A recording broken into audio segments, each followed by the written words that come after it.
I just want to make this quick video on CV axles. It's not a how-to video, it's just more tips, okay? There's plenty of good videos out there how to remove these. But one thing I never knew when I did my first one is that you got to put the car in neutral. Make sure you chuck the tires, so it doesn't come forward on you and kill you. Both the front of the tire and, well, the back of the tire and the front of the tire. All right. This has got a blip, okay, when you're hitting it. By putting the car in neutral, you can turn it by your hand, and while you're doing that, and your buddy or your wife is hitting this, then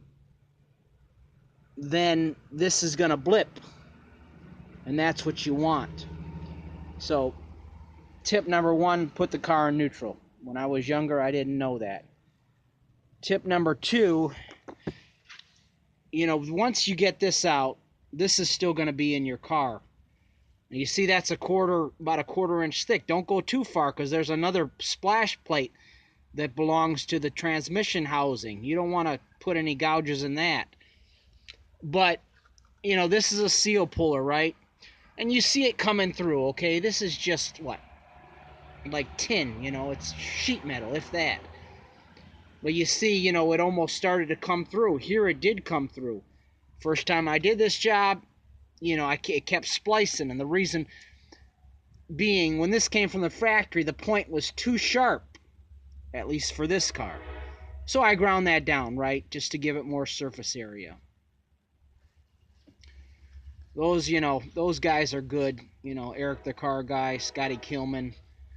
That guy's more of a machinist, but I like, he's an older guy. I like his style, his communication style. So yeah, that's the big tip. Put that in neutral. You might have to ground that down. And why I got, well, you see how, granted, I'm over 40, okay, so I've been at this game a long time. But I've got my bolts separate. I've got marked. I'm assuming I can't see through the camera.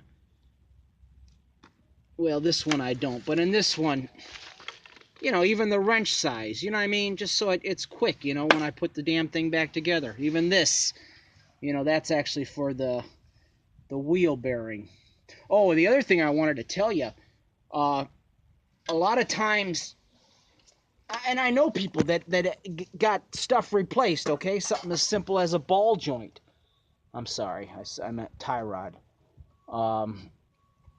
But the upper ball joint there, which is healthy, but you really can't, you hear guys say they can turn the tire, and they can, but you really want to isolate the whatever joint you're looking at, because, like I've seen ball joints where they're perfect horizontal, but vertical, they've got some movement. You're never going to catch it because it's locked in here, it's locked in there.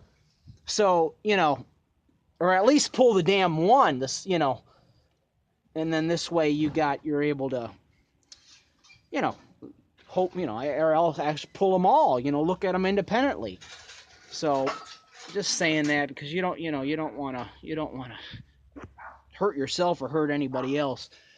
The other thing, if you make under $50,000 a year, that I have done and will continue to do, I take out my air conditioning, okay, in accordance with environmental law. The reason I do that, these cars are so compacted. I'm not a professional mechanic, and I do take my car, even I have people work on my car, even if sometimes I don't feel like doing it, But, even like I did that, the belt around the alternator, okay? I couldn't have reached it if that was there. And I know you can take it off, but you know what? I don't live in frickin' Florida, so it's not that hot. A couple days it's a little tough, but for my needs, it works. I just, there's just, let's say this fan went or something. There's no way you're going to reach it. And even there, if you cut that, I got my light down there. Sorry about that. you know, make sure you get a file so you don't cut your hand when you're down there. Um, Whatever. I don't mean to be overkill, but so yeah, those are the big things, man. I hope that helped because I never freaking knew you had to put the car in neutral, and I watched so many videos, and you know it's probably kind of obvious, but for someone like me who's not a professional mechanic, you miss little things. And finally, yeah, I really had a hard time getting the other one out, but I didn't know. And then you put it in neutral and you slowly move it and hit it, and it's almost a two-man job. So anyway, just wanted to give those little tips. YouTube's been so helpful to me. I almost feel obligated to make a video. Um, I'm getting old. I think I said that, but those guys are really. Yeah, I did say that. Those guys are really good. Uh, Scotty Kilmer and Eric the Car Guy. So, all right, that's it.